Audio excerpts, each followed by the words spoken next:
Hola, ¿cómo les va? Bienvenidos a una nueva clase de historia. Hoy vamos a trabajar en las transformaciones de la sociedad europea entre los siglos XVI y XVII. Esta es una unidad bastante más larga y más compleja que las que hemos venido desarrollando hasta el momento. Por lo tanto, bueno, la desagregamos un poco, ¿no? Primero yo les voy a presentar la situación europea en términos generales, con algunas focalizaciones sobre la situación española. En la próxima clase voy a tomar como un caso paradigmático de transformaciones políticas ligadas a los conflictos religiosos, que es la Inglaterra del siglo XVII, que a los efectos de los contenidos de esta unidad nos sirve para entender el proceso de ocupación del territorio norteamericano por parte de los ingleses, y después ya entramos directamente en el análisis de las transformaciones que implica en Hispanoamérica colonial la consolidación de un sistema colonial. Entonces, la clase la titulé Europa siglos XVI y XVII, conflictos religiosos, fortalecimiento de las monarquías y expansión económica, porque me interesaba retomar en un punto que habíamos dejado solo muy superficialmente trabajado en la clase de Europa a fines del siglo XV, que tiene que ver con la reforma protestante, la contrarreforma del catolicismo, y que son fenómenos que inciden profundamente en la dinámica política de la Europa de los inicios de la modernidad. Entonces, para arrancar quería situar las dos cuestiones claves que de alguna manera ordenan el recorrido de esta clase, que tienen que ver, en primer lugar, con el desenvolvimiento en Europa de dos procesos que están íntimamente articulados, de un doble proceso incluso, podríamos decir, de un mismo proceso con dos caras, ¿no? Es la consolidación de las monarquías, que están en el origen del Estado moderno, y la gradual disolución de estructuras feudales y la emergencia de formas capitalistas de producción y circulación de bienes.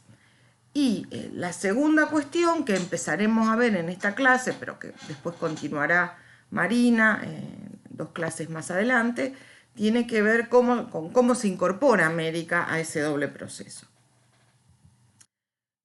Vamos a arrancar entonces, les decía, con la reforma y la contrarreforma, porque ponen muy claramente en valor el tipo de vínculos que se tejían entre poder temporal y poder espiritual. La reforma, podríamos decir, tomando una categoría de Max Weber, se inscribe en las disputas propias del poder espiritual, que tienen como eje la disputa, diría Weber, por el monopolio de los bienes de salvación. Pensar otra lógica de organización dogmática e institucional del sistema de creencias, lo que pone en juego es, bueno, quién tiene capacidad de monopolizar los bienes de salvación, quién tiene capacidad para mostrar ante la comunidad de creyentes las credenciales necesarias para asegurar la posibilidad de conceder o no bienes de salvación. En ese marco, nosotros tomamos dos referencias del proceso de reforma. Esto es sin duda esquemático, hay muchas más figuras que justamente dan la disputa por el monopolio de los bienes de salvación, ¿no? Hay muchas figuras que plantean su propia mirada acerca de cómo deben distribuirse o gestionarse esos bienes de salvación. Pero bueno, tomamos las dos figuras más importantes, que son Martín Lutero y Juan Calvino. Lutero es el iniciador del proceso de la reforma, ¿no?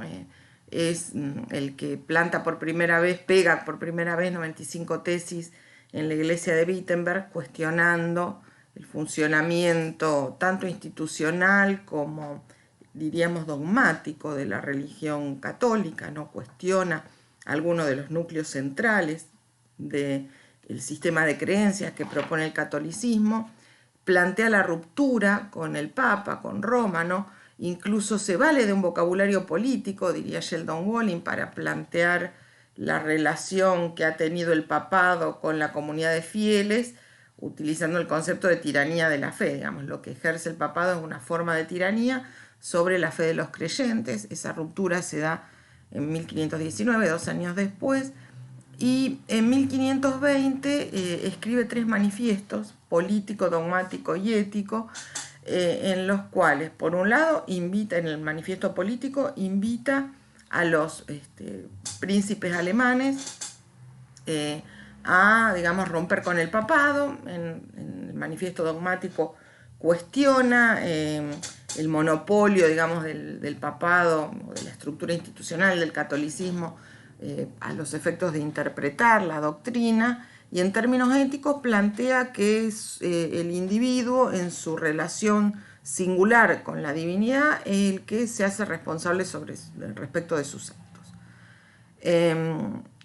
Obviamente el manifiesto político, ¿no? Esta convocatoria a los príncipes alemanes a sumarse a la ruptura con Roma, es un elemento interesante para tener en cuenta, que después vamos a ver cómo funciona en lo que sigue en la dinámica del cisma protestante, ¿no? Pero ya está marcando desde un principio esto que les planteábamos antes, ¿no es cierto? Que cuando uno analiza en este periodo cuestiones religiosas y cuestiones políticas, la diferencia es a los efectos analíticos. En la práctica política concreta de esos escenarios de principios del siglo XVI son cuestiones que están íntimamente ligadas. Otro reformador importante es Calvino, que nace en Francia, pero digamos despliega su carrera como teólogo reformador en Ginebra. En el 36 plantea las primeras tesis sobre la predestinación, es expulsado, las tesis las presenta en Basilea, que también es lo que actualmente sería Suiza, es expulsado, digamos, pero bueno, desde el exilio sigue planteando esta reformulación del sistema de creencias del cristianismo, y bueno, finalmente triunfa la teología calvinista en Ginebra, que se convierte en el centro del mundo protestante. Incluso después se funda una academia, una digamos, especie de universidad, digamos, teológica de interpretación de las Sagradas Escrituras. Y es importante además para lo que ustedes van a seguir viendo a lo largo de este año, porque Ginebra es el lugar de nacimiento de uno de los autores fundamentales de la filosofía política moderna, que es Jean-Jacques Rousseau. Así que bueno, algunas cuestiones del calvinismo son importantes para pensar justamente ese marco de referencia que para Rousseau funcionó como disparador de muchas de las cuestiones que él tematiza sobre la política. Lo más interesante en relación a las doctrinas calvinistas asociadas a la teoría de la predestinación es que, por un lado, digamos, la predestinación, que define desde el momento de la creación del mundo quiénes están destinados a salvarse y quiénes están condenados para toda la eternidad, al mismo tiempo obliga al cristiano a trabajar cotidianamente en su propia vida, dando por sentado que ha sido destinado a la salvación. De hecho, la sola duda en la teología calvinista ya sería un indicador de que estamos condenados, ¿no? Y en este sentido, ese trabajo para la obra divina, para la exaltación de la mayor gloria de Dios, es un elemento que tempranamente entra en conflicto con el orden político, digamos. Calvino no llama a desobedecer el orden político, pero considera que el orden político es inferior al orden religioso, y que cuando el orden político pone en riesgo el sistema de vida que requiere la religión protestante calvinista, bueno, los creyentes no están obligados a obedecer, con lo cual imagínense lo que significa a los efectos políticos, ¿no? Una ideología de estas características. Frente al reformismo protestante, la Iglesia Católica reacciona a través del Concilio de Trento, que funciona en 2 o 3 etapas, entre 1545 y 1563. Previo al Concilio de Trento hay un elemento importante, que es la creación en Roma de la Congregación del Santo Oficio, que va a asumir las funciones de la Inquisición, y que el concilio rápidamente va a tomar como un punto de apoyo para reformular los alcances de la Inquisición, va a convertir a esa congregación del Santo Oficio en un tribunal independiente de las estructuras episcopales, solo dependen del Papa, con el objetivo de centralizar en el papado la política de persecución al protestantismo. Al mismo tiempo, el Concilio de Trento va a ratificar que la única fuente de la fe es la Biblia, pero la autoridad de interpretación de la Biblia es la Iglesia, contra lo que había planteado Lutero, sobre todo, que es la libre interpretación de las Sagradas Escrituras. No hay nadie que pueda arrogarse una interpretación hegemónica de las Sagradas Escrituras, porque por esta cuestión que decíamos, ¿no? Que cada individuo, en su relación singular con la divinidad, define los alcances de sus acciones, las responsabilidades que tiene, ¿no es cierto? Y por lo tanto, cada individuo interpretará las Sagradas Escrituras con un margen considerable de libertad, ¿no es cierto? La otra cuestión importante en relación al Concilio de Trento es que dictamina o establece la superioridad del Papa sobre la dinámica conciliar. En este punto hay muchos teóricos de la política que han planteado que en realidad el corazón, digamos, el punto de partida de la discusión sobre el problema de la soberanía y la relación entre un sujeto colectivo de la soberanía y un sujeto individual se da al interior de la Iglesia y estaría dado por la oposición entre el concilio, como ese sujeto colectivo, donde residiría un poder que nadie podría cuestionar y que funcionó como tal durante varios siglos en el cristianismo, frente a la superioridad de un sujeto individual que sería el Papa. Bueno, finalmente en el Concilio de Trento se determina que el Papa tiene superioridad sobre el concilio. Estas discusiones estas discusiones religiosas, ¿no? De matriz teológica, en realidad tienen derivas políticas muy importantes, no se limitan al campo de los debates teológicos. En principio suscitan alianzas y negociaciones con el poder político. Como veíamos antes, Lutero lo primero que hace para reforzar su posición frente al papado es convocar a los príncipes alemanes, ¿no es cierto? Por otra parte, proveen elementos intelectuales para revisar los fundamentos de la política, porque otra cuestión que se plantea en el marco de la Reforma Protestante es la independencia entre el poder temporal y el poder espiritual. Sobre todo en la perspectiva luterana, hay una, definición bastante clara acerca de la necesidad de que la Iglesia se someta al poder político en cuestiones temporales, no así en cuestiones de dogma, ¿no es cierto? Pero en cuestiones temporales debe subordinarse. Y este es un punto de apoyo importante para revisar, cómo funciona la esfera de la política. Y por otra parte, en un escenario muy convulsionado como el de los orígenes de la modernidad, no se olviden que en la clase sobre Europa a fines del siglo XV habíamos hablado de el efecto devastador de la crisis del siglo XIV, la situación de las masas campesinas, las resistencias que genera al proceso de centralización política que encaran las monarquías, las resistencias que genera, decía, este proceso entre los miembros de la aristocracia feudal. Entonces, no hay que olvidar que estas discusiones, que en principio parecen teológicas, abstractas en algún sentido, atraen a un número importante de los miembros de las clases subalternas y pueden constituir, por lo tanto, un mecanismo tanto de movilización como de disciplinamiento social. Según como lo encauce el líder del movimiento, puede servir tanto para alzar a las masas campesinas descontentas como para disciplinarlas y encuadrarlas en un orden que es profundamente desigual e inequitativo, pero que se presenta como, la plasmación en nuestro paso por la vida terrena de la voluntad de Dios. En este sentido, pensando, ¿no?, en cómo puede funcionar el debate religioso en relación a los procesos políticos, hay que tener en cuenta una cuestión, que es que en el siglo XVI Europa no tiene todavía, ni lo va a tener por un par de siglos, ¿no?, esquemas de organización política homogéneas. Hay que por lo menos diferenciar 5 modelos diferentes, ¿no? Que funcionan con distinto alcance. Por un lado, la península ibérica. En la península ibérica se arraiga, diríamos, una revitalización del proyecto imperial, una vez que se debilita la figura del Sacro Imperio Romano Germánico, que también algunas cuestiones habíamos mencionado en la clase de Europa a fines del siglo XV.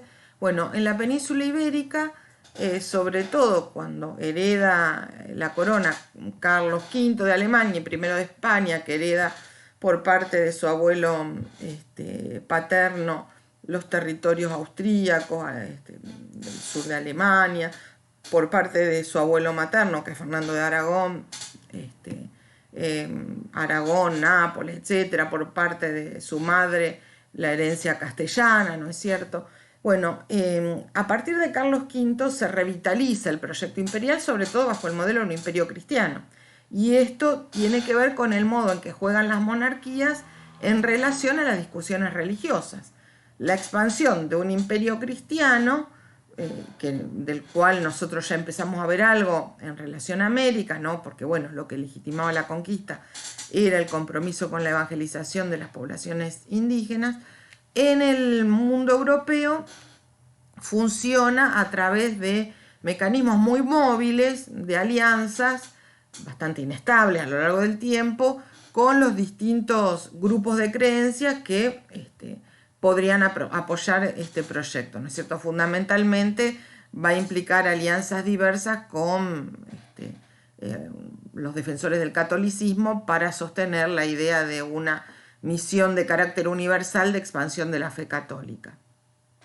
Pero cuando se muere Carlos V, la dinastía de los Habsburgo, a la cual él pertenece, se divide en una rama austríaca, que hereda Fernando, que tiene pretensiones de controlar los territorios alemanes fundamentalmente, y una rama hispánica que estaría, digamos, encarnada en la figura de Felipe II, que controla la península ibérica y América sobre todo. Durante un periodo bastante largo en el tiempo, desde 1580 a 1640, además es el rey de Portugal, porque digamos, las cortes portuguesas lo reconocen como rey. Pero bueno, en principio, digamos, en la rama hispánica de la dinastía de los Habsburgos se concentra el objetivo de un imperio cristiano que articularía la península ibérica con los territorios de ultramar. Después tenemos Francia e Inglaterra, que son ya a mediados del siglo XVI las monarquías territoriales más consolidadas. Consolidadas después de muchos conflictos, entre ellos conflictos religiosos, que implican, para el caso de Inglaterra, la ruptura con Roma y la creación de una iglesia anglicana en un ciclo, digamos, que arranca con la ruptura de Enrique VIII, cuando quiere anular el matrimonio con su primera mujer, que es la hermana de Felipe II, justamente, y que va a continuar, digamos, a través de los vaivenes de la sucesión dinástica entre reyes católicos y protestantes, hasta la Guerra Civil en 1642 y lo que los ingleses llaman la gloriosa Revolución de 1688. En esto no me voy a detener porque la próxima clase lo vamos a trabajar específicamente a este proceso. Y en el caso de de Francia, la monarquía se consolida con una victoria precaria del catolicismo, que implica el reconocimiento de los protestantes, que en Francia se llaman hugonotes, a través del edicto de Nantes, ¿no? El edicto de Nantes digamos, impone la tolerancia religiosa y deja a los hugonotes algunos territorios que quedan bajo su control. Pero los conflictos continúan y después vamos a ver cómo en realidad sobre fines del siglo XVII el edicto de Nantes es revocado por tal vez el rey más emblemático del modelo absolutista, que es Luis XIV, y acá una vez más veríamos cómo la cuestión religiosa se trama de manera íntima, ¿no?, con los proyectos políticos. Digamos, un rey que disputa un poder incuestionado por parte de la sociedad, los sectores corporativos de la sociedad, considera que es necesaria la homogeneidad religiosa y por lo tanto va a dar marcha atrás con el edicto de Nantes. Pero bueno, eso no me voy a adelantar porque también lo vamos a ver un poco más adelante.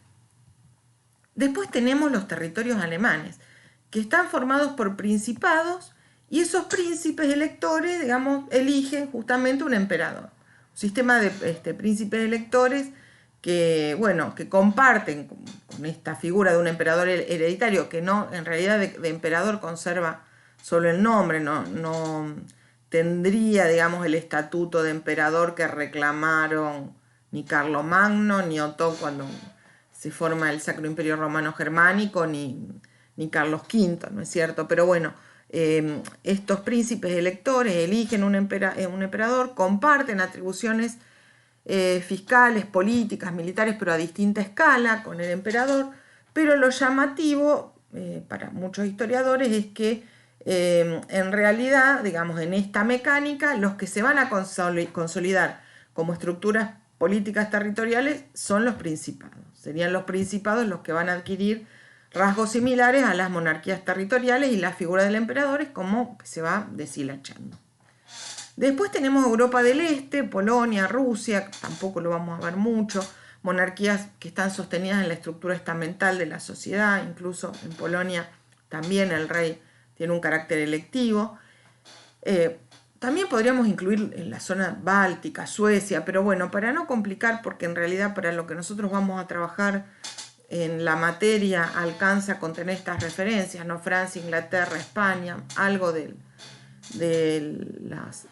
los reinos alemanes, pero sí lo que no quería dejar de incluir es el rol del Imperio Otomano. ¿Se acuerdan que ya habíamos hablado acerca del Imperio Otomano que ejerce, que digamos que cuando provocan la caída del Imperio Romano de Oriente, la caída de Constantinopla, cortan la ruta de acceso a los productos suntuarios del Extremo Oriente, ¿no? Pero el Imperio Otomano, uno parece que, bueno, lo deja ahí congelado y no, tiene una influencia enorme en la política europea. Para empezar, controla buena parte del sudeste europeo, lo que sería Grecia, Rumania.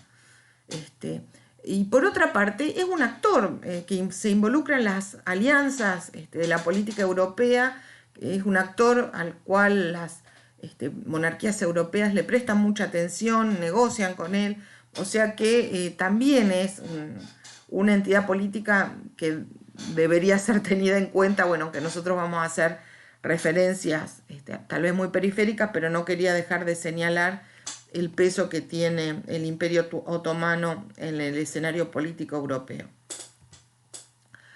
Después hay espacios en conflicto constante, digamos, hay espacios que están atravesados por los conflictos de apropiación territorial, podríamos decir. Uno es la península itálica, que ustedes van a ver como un núcleo de discusión interesante cuando lean El Príncipe de Maquiavelo. Maquiavelo sobre el final del Príncipe en el capítulo 26, que se titula Exhortación a la Unidad de Italia, ¿no?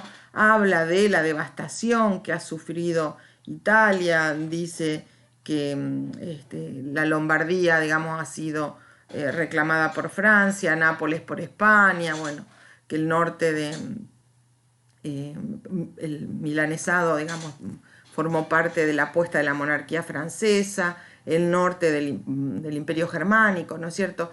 Esta es una región que constantemente va a estar en el núcleo de tensiones entre distintas monarquías para ver quién se la apropia, quién ejerce control sobre ese territorio, salvo en los territorios del papado, ¿no? Que en general son respetados y además el papa también es una figura importante en el esquema de las alianzas europeas.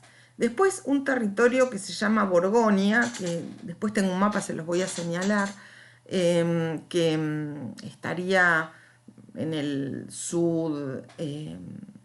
sería sudeste de Francia, entre Francia, Suiza y Austria. También es un territorio continuamente disputado. Flandes y los Países Bajos, ¿no? Que serían Bélgica, Holanda, lo que ahora sería Bélgica, Holanda, Luxemburgo, ¿no? También son espacios en disputas constantes, en este caso entre Francia, España e Inglaterra. Acá les decía que les incluí un mapa del siglo XVI donde aparece, eh, bueno, una división política bastante diferente a la que nosotros tenemos hoy en la cabeza, donde aparece, como les decía, el Imperio Otomano con una presencia notable en el sudeste europeo, el Imperio Germánico, Austria, bueno, la zona de Suiza, el Reino de Saboya en ese momento era, o el Franco Condado incluye la zona de Borgoña, Flandes, bueno. Fíjense, todavía no tenemos España, nosotros hablamos de España por comodidad, como les decía la otra vez, pero España son en realidad tres reinos. Lo que después va a ser España en este momento es Castilla, Aragón y Navarra. Y fíjense que, por ejemplo, buena parte de Italia forma parte del Reino de Aragón. O bueno, Flandes, que en este momento, digamos, siglo XVI, es, digamos, reclamada por la Casa de Borgoña. Después va a ser controlada en un periodo por España y después Inglaterra va a contribuir a la independencia de la región de Flandes con respecto a España. Es un escenario en el cual los límites territoriales son muy móviles, ¿no? Y esto también es interesante tener en cuenta porque hablamos de monarquías o del proceso de avance de monarquías territoriales, de monarquías cuya base de ejercicio del poder es un recorte territorial específico, pero en realidad ese recorte es móvil, las fronteras van mutando continuamente. En los siglos XVI y XVII se despliega un entramado muy complejo de conflictos religiosos y políticos, ¿no? Están siempre funcionando en articulación, en sintonía, o combinadamente, diríamos, ¿no? Y ese entramado de conflictos políticos y religiosos en parte van a alimentar una crisis económica que tendrá su momento más agudo hacia 1630. Después vamos a volver sobre esto, pero una crisis que se liga con la persistencia de las guerras. Siglos XVI y XVII son siglos atravesados por guerras que la historiografía clásica calificó de guerras religiosas o conflictos religiosos, pero guerras que son devastadoras en relación al territorio, al espacio geográfico, devastadoras en relación a la población. A esto se suma, después lo van a poder articular cuando Marina les presente las clases sobre América, esto se suma que para 1630 también decae la producción de plata americana, entonces los flujos de plata que se dirigen a Europa también son menores, ¿no es cierto? Bueno, en este escenario tiene lugar el conflicto que de alguna manera marca un punto de inflexión en la política europea, que es la Guerra de los 30 años, que tampoco vamos a analizar sistemáticamente ni minuciosamente porque es un proceso muy complejo con distintas fases donde van entrando y saliendo las monarquías a partir de distintas políticas de alianzas. Lo que me interesaba marcar es que la Guerra de los 30 años comienza por un conflicto sucesorio en la rama austríaca de los Habsburgo, que enfrenta a aspirantes protestantes y católicos. Entre los aspirantes católicos va a estar el rey de España, que en ese momento va a ser Felipe III, que también se anota en la lista de aspirantes. Les decía, este conflicto va a, verse suceder alianzas muy distintas, en las que se van sumando Francia, España, Inglaterra, Suecia, y se termina transformando en una lucha por la hegemonía europea. Lo que se dispara con un conflicto religioso, que pone en escena la confrontación entre las dos religiones, ¿no? Católica y protestante, en función del sistema de creencias al que adscriben los aspirantes, termina siendo un conflicto por la hegemonía europea. El conflicto termina en 1648, cuando se firma la Paz de Westfalia, que implica una nueva redefinición de las fronteras europeas. También les puse un mapita sobre la Europa post-Westfalia, el ocaso definitivo de la hegemonía de los Habsburgo, y más aún podríamos decir de la rama española de los Habsburgo. Implica ya una definitiva consolidación de las monarquías territoriales. ¿Se acuerdan que en clases previas habíamos planteado que en el proceso político que se inicia con la modernidad en Europa, hay un juego continuo por la búsqueda de una escala territorial, como dice Manet, menos singular que la ciudad y menos universal que el imperio. Bueno, después de la paz de Westfalia queda claro, que las monarquías territoriales son la unidad política por excelencia. Se reconoce al protestantismo en su rama luterana y calvinista y se establece el principio del equilibrio europeo. Y sobre este punto me voy a detener, les muestro el mapa para que vayan viendo las alteraciones, digamos, de las fronteras europeas después del conflicto de Westfalia, ¿no? Hay territorios adquiridos por España, por Francia, por los estados alemanes, etc. Pero les quería decir, me interesa desarrollar esta idea del equilibrio europeo porque da cuenta de una concepción del poder dominante en esa época, que es la idea de que el poder es una relación de suma cero. Es decir, que habría como una especie de cantidad estable de poder que se distribuye y cuando alguien acumula es porque se lo está sacando a otro. Suma cero quiere decir que digamos, las redistribuciones nunca le agregan nada al quantum de poder existente, sino que se mueven dentro de una cantidad, diríamos, una magnitud estable, en la cual lo que acumula uno es porque se lo saca a otro. Entonces, a partir de esta noción de poder, la idea de equilibrio europeo va a regir la política internacional, diríamos, de la Europa de la segunda mitad del siglo XVII, porque es una preocupación constante de las monarquías que ninguna de ellas acumule más poder, porque ese poder que acumularía iría en desmedro de las demás monarquías. Esta idea, además del principio del equilibrio europeo, digamos, define a Europa como una nueva entidad política identificada con una sociedad de las naciones. Cuando hablamos de naciones, acá hablamos de comunidades políticas, no el concepto moderno de nación, pero bueno, es el vocabulario que se usa en la época. Nosotros tenemos para leer sobre este punto un capítulo del curso que dicta Michel Foucault en 1978, que se llama Seguridad, Territorio y Población, en el cual dice algo así como que la paz de Westfalia inventa Europa, digamos, o por lo menos le da entidad a una unidad política identificada como Europa, que se piensa a sí misma como una sociedad de naciones. Las monarquías europeas serían los actores de la política internacional, pero el escenario de esa política es el mundo entero, sobre el cual Europa se va a arrogar derechos, ¿no? Y esto va a implicar una redefinición de las estrategias de control de los territorios no europeos.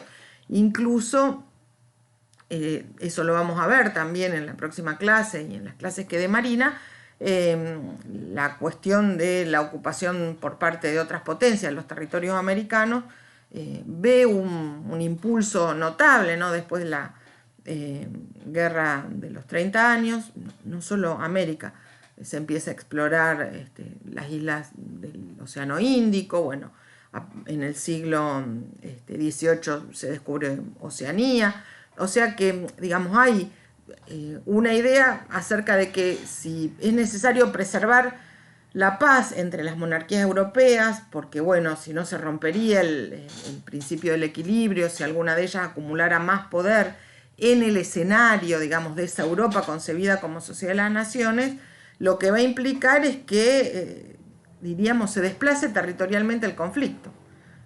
Las monarquías no se deberían pelear entre ellas, pero bueno, podrán, digamos, canalizar sus energías bélicas hacia los territorios de ultramar. Esto, por otra parte, digamos que no logra anular los conflictos entre las monarquías europeas, pero sí es como que define un principio orientador en la política intereuropea, como para, digamos, tratar de evitar conflictos, mediar en las disputas sucesorias, ¿no? Eso lo vamos a ver también cuando en España se muera el último rey Habsburgo sin herederos y le ceda digamos, declare heredero a un Borbón, que es una dinastía francesa. Bueno, la preocupación por el equilibrio europeo ahí aparece, ¿no? Porque ¿qué pasaría si una misma dinastía reina a ambos lados de los Pirineos? Digo, es un principio orientador, claramente, pero lo que no quiere decir es que evite la guerra. Y lo que va a surgir de la mano de esta nueva noción de poder es la configuración de una nueva razón política centrada en el fortalecimiento del Estado, que es la idea de razón de Estado. ¿Cuál es el objeto de la política? Fortalecer la potencia del Estado, digamos, potenciar las fuerzas del Estado. ¿Cómo aparecería el Estado en este escenario? Foucault, en este texto que ustedes van a tener que leer, dice que es un principio de inteligibilidad y un esquema estratégico de la política. ¿Qué quiere decir esto? Que el Estado, digamos, permite reordenar una serie de situaciones ya vigentes. Digo, además de una matriz institucional con unas características específicas que hemos estado viendo, ¿no? Que se llama monopolio de la coacción física, monopolio de la producción y aplicación de ley, a Foucault lo que le interesa marcar, y a nosotros nos parece interesante también que ustedes lo tengan presente, es que el Estado aparece como un nuevo principio de inteligibilidad que permite reordenar situaciones que ya se estaban dando. Por ejemplo, la competencia económica entre distintas regiones, la cuestión de la identificación de la población como un sujeto, digamos, cuyas potencialidades hay que estimular, porque es finalmente donde se van a extraer recursos, ¿no es cierto? Entonces, el Estado empieza a darle una nueva inteligibilidad a la relación entre esas situaciones que ya Europa había estado viendo. El tema de las diferencias religiosas, es importante, digamos, la diferencia religiosa a los efectos de los fundamentos del Estado. No. ¿Cuál es la inteligibilidad que va a introducir el Estado sobre el conflicto religioso? El problema de la religión y de los conflictos religiosos es que debilitan las fuerzas del Estado. Después el Estado no se tiene que preocupar por salvar el alma de sus súbditos. El Estado se ocupa de otra cosa. Ahora, el conflicto religioso, ¿cómo es leído? Bueno, en el marco de este esquema estratégico, digamos, con este principio de inteligibilidad, los conflictos religiosos son un problema porque debilitan la fuerza del Estado. Y además, el Estado es un espacio de competencia política y económica. Competencia en los dos sentidos. De competir, se compite por el control de las instituciones políticas, se compite por definir criterios de regulación económica, y de competencia en el sentido de qué es lo que le compete, digamos, son las tareas que le compete al Estado, intervenir en política y en economía, y ahora vamos a ver cuando trabajemos el mercantilismo de qué manera, ¿no? En articulación con este nuevo principio de la razón de Estado surge también, dice Foucault, un nuevo arte de gobernar, que, digamos, trata de forjar instrumentos o medios para gobernar que tengan una racionalidad propia. Por ejemplo, los dispositivos diplomáticos militares, ¿no? Que va a haber que fortalecer, porque si el problema del poder es el de una relación de suma cero, que cuando lo acumula alguno es porque se lo está quitando a otro, los dispositivos militares tendrán que, digamos, garantizar que ninguno acumule demasiado poder a través de estrategias diversas, ¿no? Amenaza tácita, intervención directa, después eso se irá viendo sobre la marcha. Pero justamente esos dispositivos diplomáticos militares tienen que ser función directa de la potencia del Estado. No pueden ser, por ejemplo, un recurso utilizable por los particulares, como lo que ocurre con la hueste feudal o en el caso americano con la hueste conquistadora, ¿no es cierto? La nueva racionalidad de los dispositivos diplomáticos militares es que están subordinados a la monarquía. La otra cuestión es la sistematización del derecho. Muchos autores, no solo Foucault, han planteado que el derecho moderno surge en parte a raíz del intenso trabajo de los juristas de sistematizar la voluntad soberana de las monarquías, ¿no?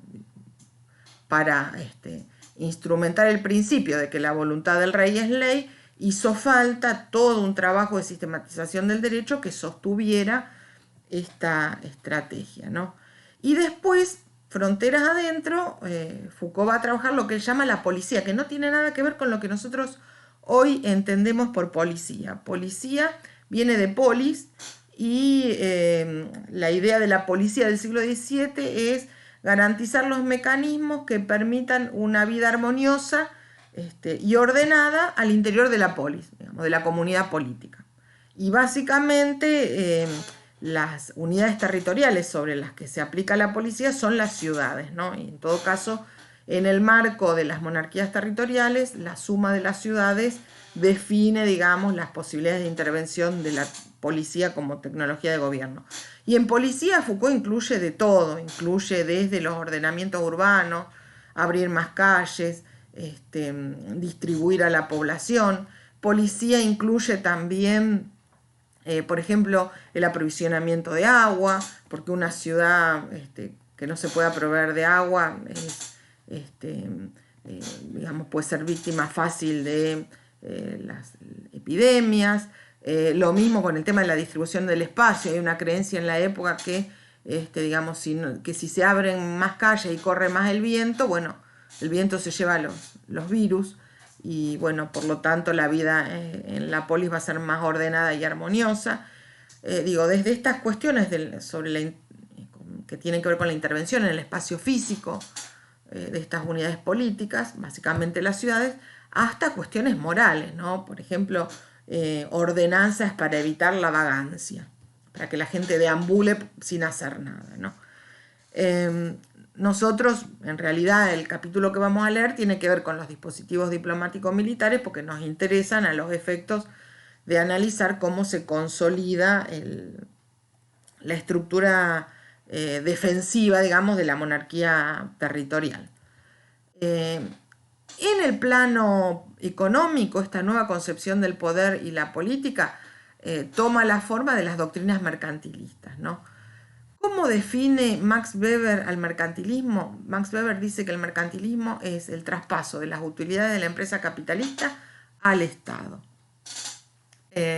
Y bueno, más allá de que uno coincida o no con la definición weberiana, toma dos ejes de análisis que para mí son fundamentales para pensar las transformaciones económicas a partir de la segunda mitad del siglo XVII, que es justamente el funcionamiento articulado entre la actividad capitalista privada y el funcionamiento de la monarquía territorial, digámosle. Bueno, esto ya podríamos decir sí es el punto de partida en el que se apoyan las modernas instituciones del Estado, ¿no es cierto?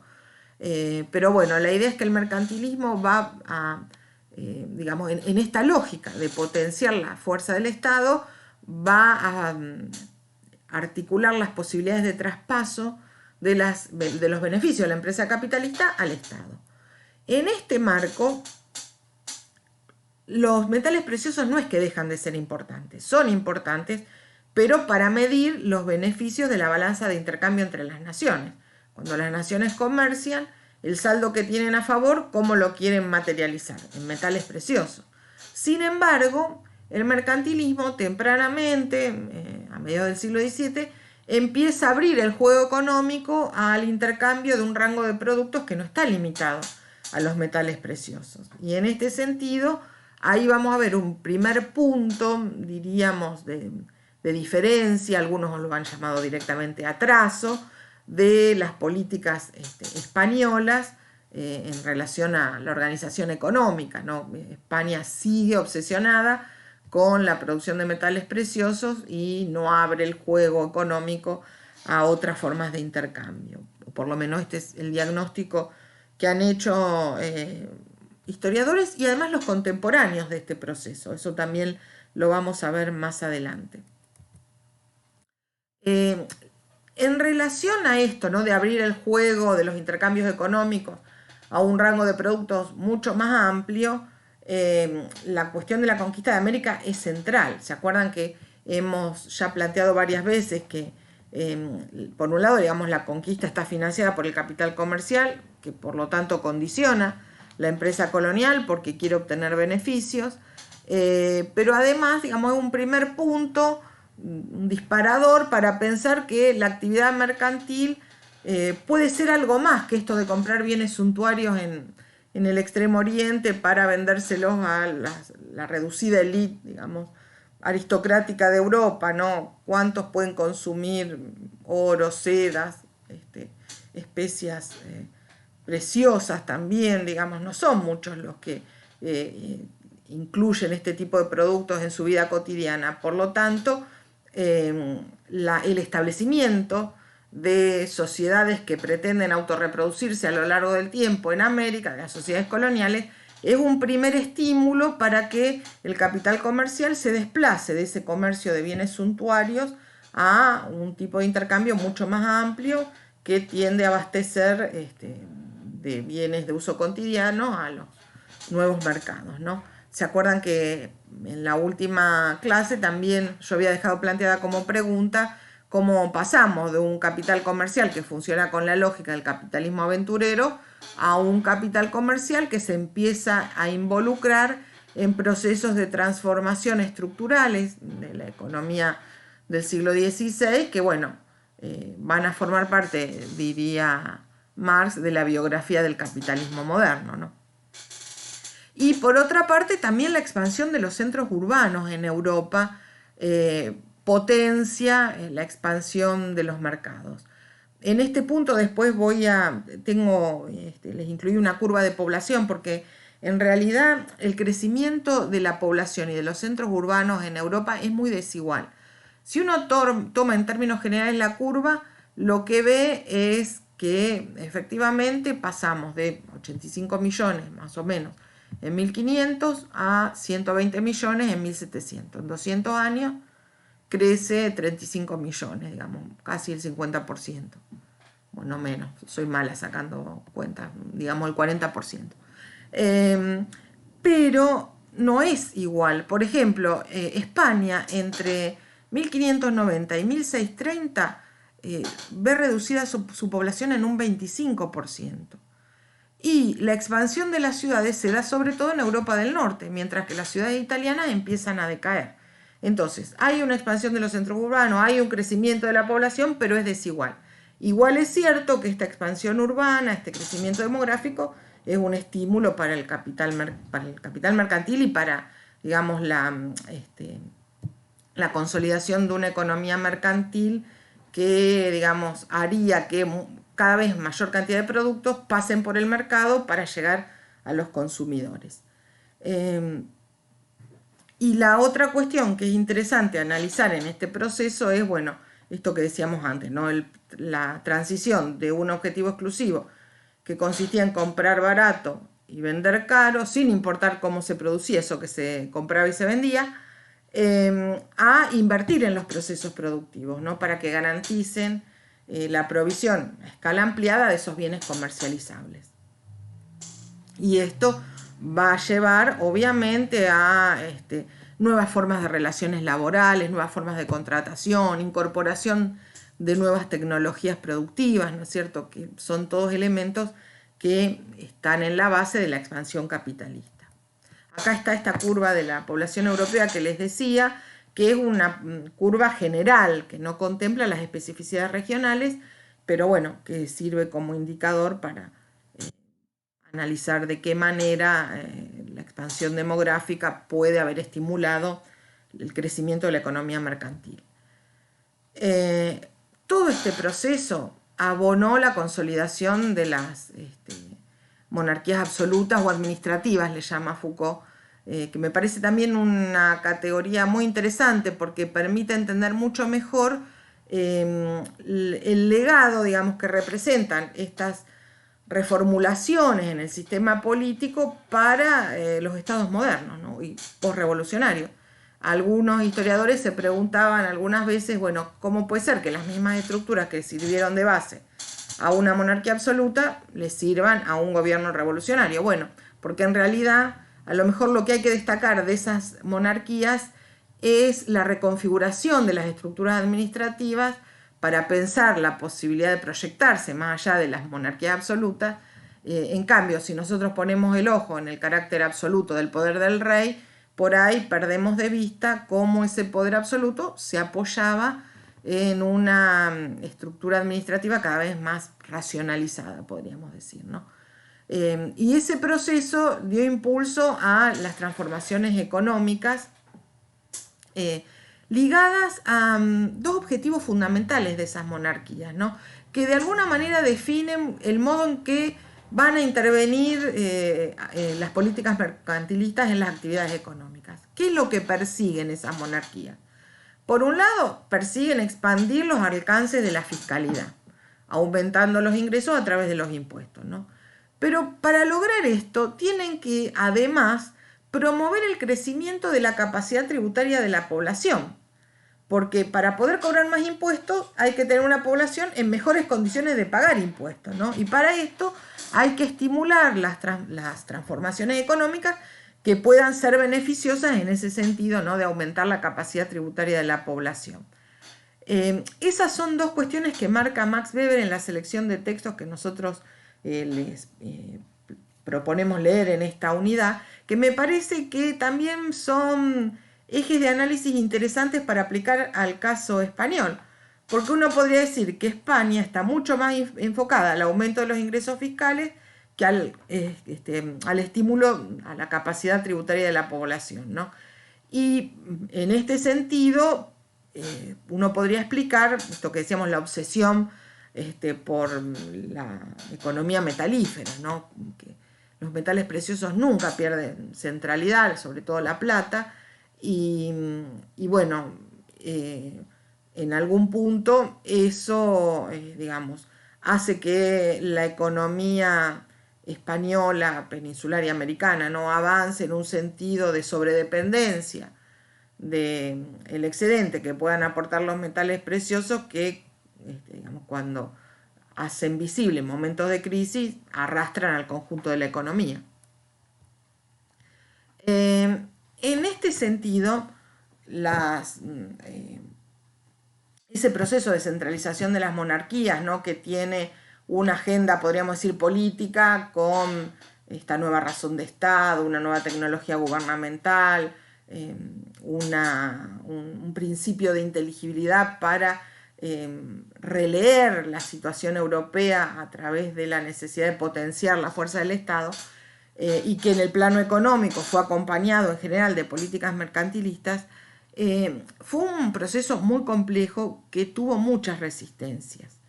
En general, digamos, los sectores de la aristocracia feudal, la burguesía más próspera, en el caso inglés, fueron sectores que se resistieron al proceso de centralización de las monarquías, aunque no podríamos decir que necesariamente la centralización perjudicara el crecimiento de las actividades económicas de la burguesía. Pero es cierto que fue un proceso atravesado por muchas tensiones, ¿no? Tensiones que un autor que ustedes van a ver en la unidad 4 caracteriza como, digamos, confrontación entre instituciones representativas de la sociedad y absolutismo.